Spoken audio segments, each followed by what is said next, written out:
আমরা এটা মেসেজ দিই, আমরা জুলাই যোদ্ধা এবং শহীদ পরিবারের পক্ষ থেকে আজকে পুষ্প অর্পণ করলাম এবং শ্রদ্ধাঞ্জলি নিবেদন করলাম।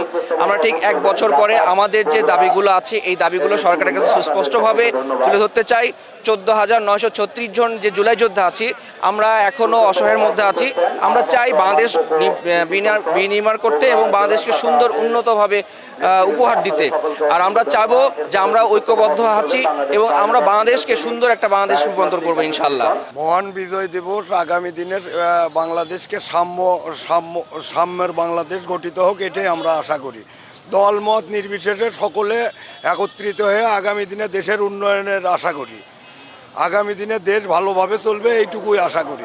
যে প্রত্যাশা নিয়ে আমরা দেশ স্বাধীনতা যুদ্ধে এদেশের বীর বাঙালি হাতে অস্ত্র নিয়েছিল, মহান স্বাধীনতা যুদ্ধের ঘোষক বীর মুক্তিযোদ্ধা আমাদের বগুড়ার সন্তান শহীদ রাষ্ট্রপতি জিয়া রহমান যে স্বাধীনতা ঘোষণা করেছিলেন এবং রণাঙ্গন থেকে যুদ্ধ করে 30 লক্ষ শহীদের রক্তের বিনিময়ে 2 লক্ষ মামুন ইজ্জতের বিনিময়ে আমরা যে স্বাধীনতা পেয়েছিলাম, সেই স্বাধীনতা সুফল ঘরে ঘরে পৌঁছে আমরা দিতে পারিনি।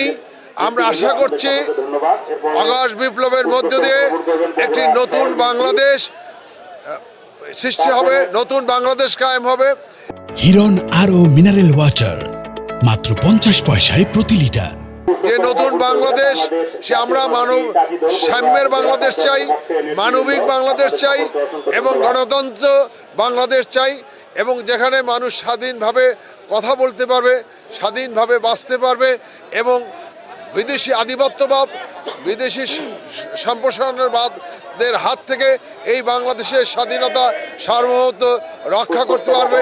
আমরা সেই বাংলাদেশ চাই, আমরা নতুন বাংলাদেশ চাই। আজকে মহান বিজয় দিবস, স্বাধীনতার 54 বছরের পদার্পণ। আমরা নতুন বাংলাদেশ চাই এবং বিগত দিনের যে ভোটাধিকার প্রয়োগ থেকে আমরা বঞ্চিত ছিলাম, আমরা আগামীর বাংলাদেশকে ভোটাধিকার প্রয়োগের মাধ্যমে বাংলাদেশ যেন নতুনভাবে গড়ে ওঠে এবং এই বাংলাদেশ আমরা নতুন বাংলাদেশ বিনির্মাণে আমাদের সর্বাত্মক চেষ্টা করতে হবে। আমাদের তরুণ প্রজন্ম তারা যেন আমাদের আগামীর বাংলাদেশ গড়ার লক্ষ্যে কাজ করে, এই আশাবাদ ব্যক্ত করছি।